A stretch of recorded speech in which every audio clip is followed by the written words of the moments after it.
I hope that you're doing alright. So for today's video, I thought I would read another story from this book, The Great Big Treasury of Beatrix Potter. I've already read the first 2 stories in this book, but I think there are a total of 19 or 20, so I would like to eventually read all of them.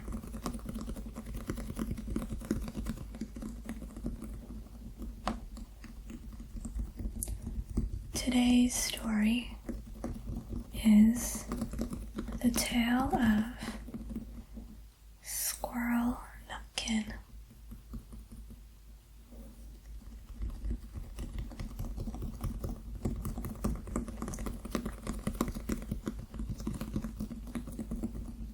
So let's open the book.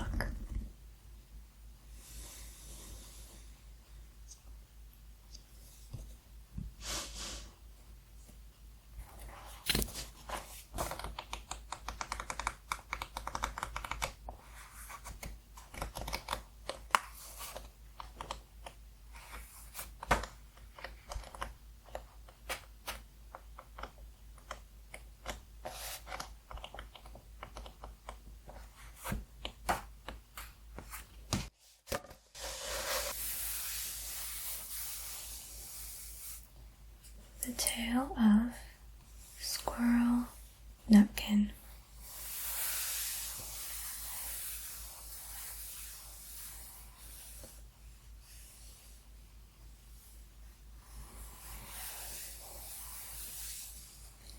A story for Nora.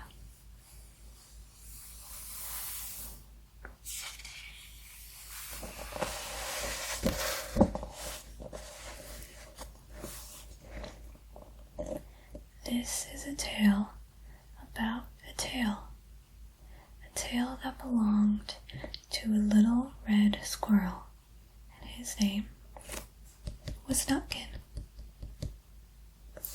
He had a brother called Twinkleberry and a great many cousins. They lived in a wood at the edge of a lake.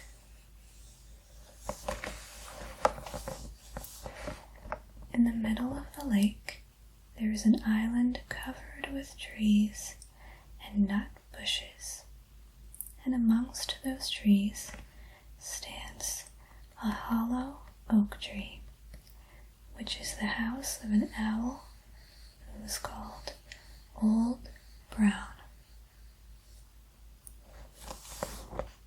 One autumn, when the nuts were ripe, and the leaves on the hazel bushes were golden and green, Nutkin and Twinkleberry and all the other little squirrels came out of the wood and down to the edge of the lake.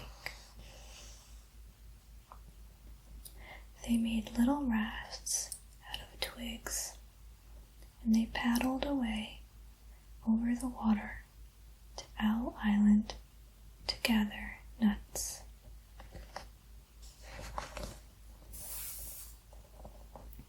Each squirrel had a little sack and a large oar, and spread out his tail for a sail. They also took with them an offering of 3 fat mice as a present for Old Brown, and put them down upon his doorstep. Then Twinkleberry and the other little squirrels each made a low bow and said politely, "Old Mr. Brown, will you favor us with permission to gather nuts upon your island?" But Nutkin was excessively impertinent in his manners. He bobbed up and down like like a little red cherry, singing, riddle me, rock, tot, toad, a little wee man in a red, red coat, a staff in his hand and a stone in his throat. If you'll tell me this riddle, I'll give you a groat. Now this riddle is as old as the hills.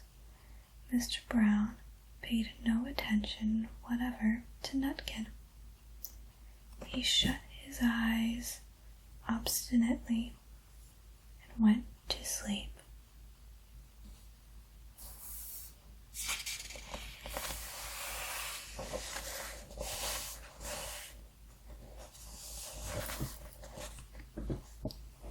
The squirrels filled their little sacks with nuts and sailed away home in the evening.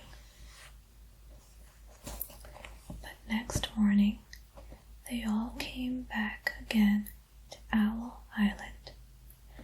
Twinkleberry and the others brought a fine fat mole and laid it on the stone in front of Old Brown's doorway and said,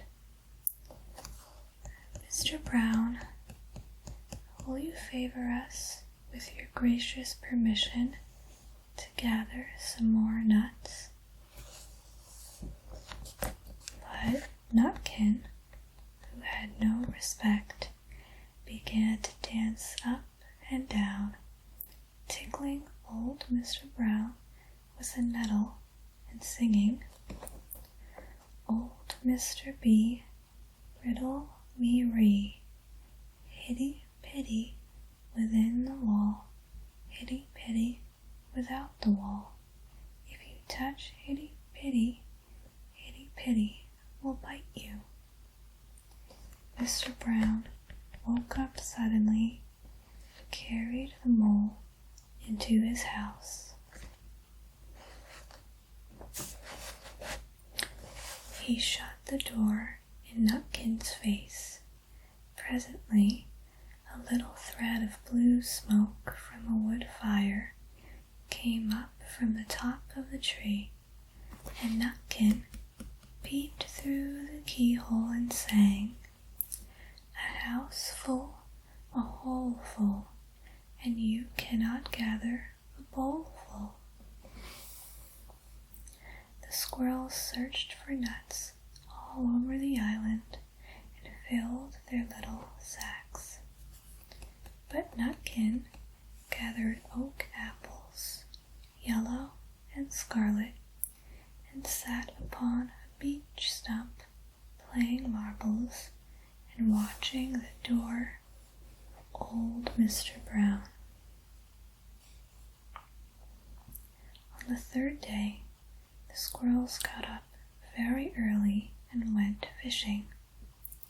They caught 7 fat minnows as a present for old Mr. Brown. They paddled over the lake and landed under a crooked chestnut tree on Owl Island.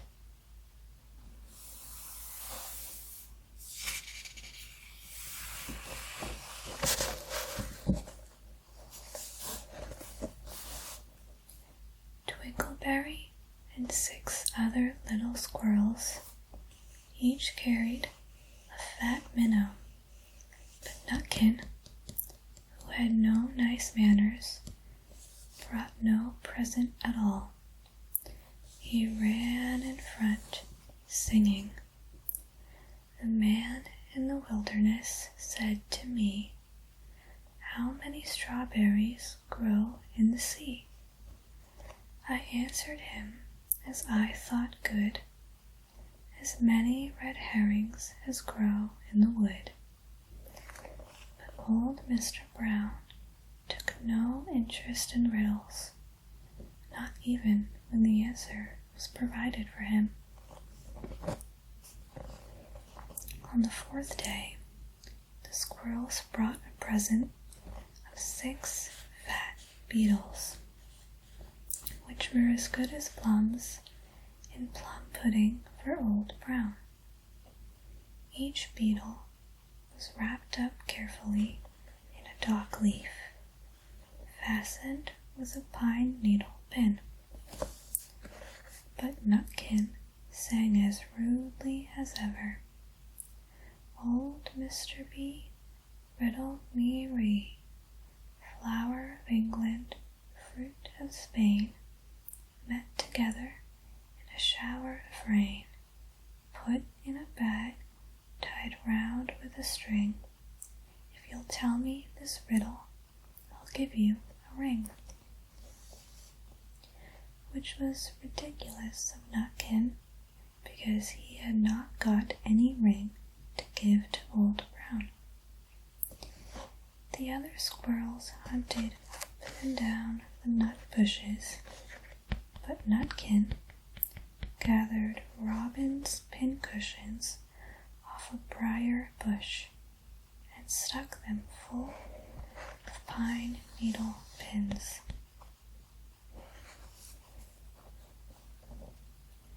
On the 5th day, the squirrels brought a present of wild honey.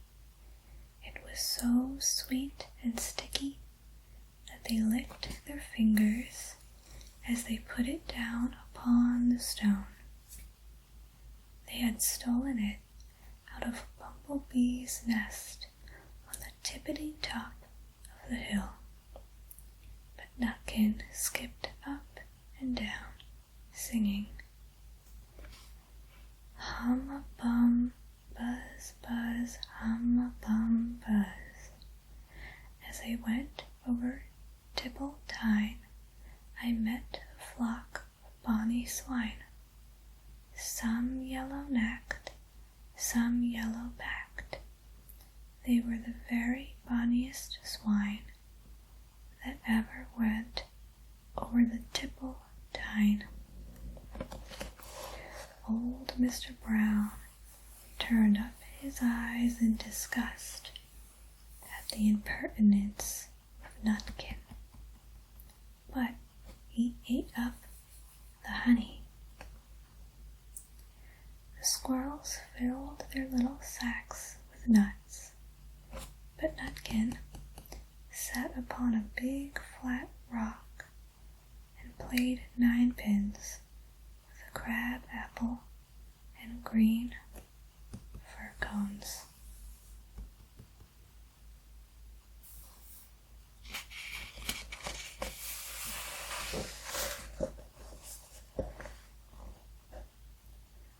On the 6th day, which was Saturday, the squirrels came again for the last time. They brought a new laid egg in a little rush basket as a last parting present for Old Brown. But Nutkin ran in front, laughing and shouting, Humpty Dumpty lies in the beck, with a white counterpane round his neck. 40 doctors and 40 rights cannot put Humpty Dumpty to rights.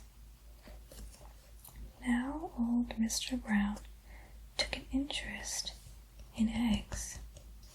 He opened one eye and shut it again, but still he did not speak.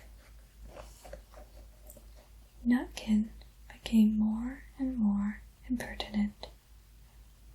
Old Mr. Bee, old Mr. Bee, hickamore, hackamore, on the king's kitchen door. All the king's horses and all the king's men couldn't drive hickamore, hackamore off the king's kitchen door. Nutkin danced up and down like a sunbeam, but still Old Brown said nothing at all. Nutkin began again. Arthur O'Bower has broken his band, he comes roaring up the land. The King of Scots, with all his power, cannot turn Arthur of the bower.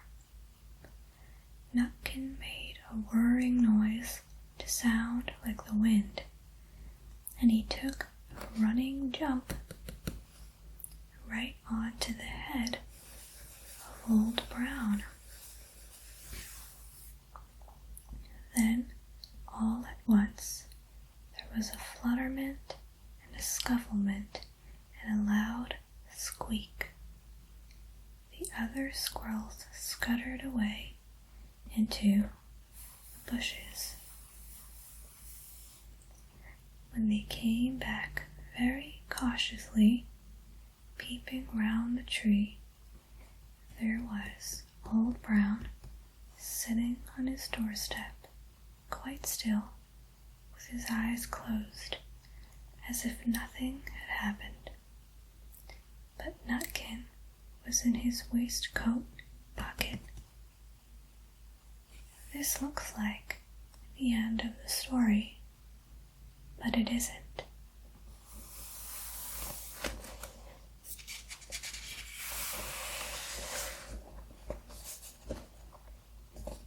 Old Brown carried Nutkin into his house and held him up by the tail, intending to skin him. But Nutkin pulled so very hard that his tail broke in two, and he dashed up the staircase and escaped out of the attic window. And to this day, if you meet Nutkin up a tree and ask him a riddle, he will throw sticks at you and stamp his feet and scold and shout, "Cuck, cuck, cuck, cuck, cuck."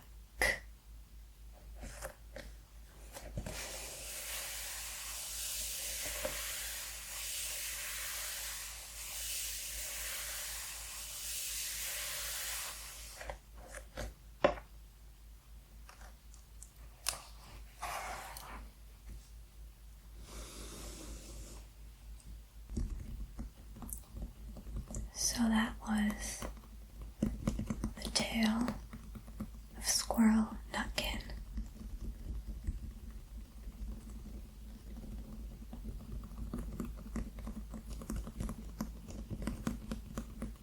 I hope you enjoyed,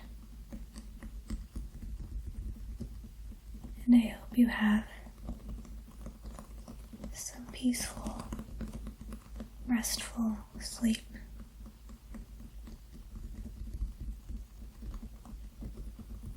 See you in my next video.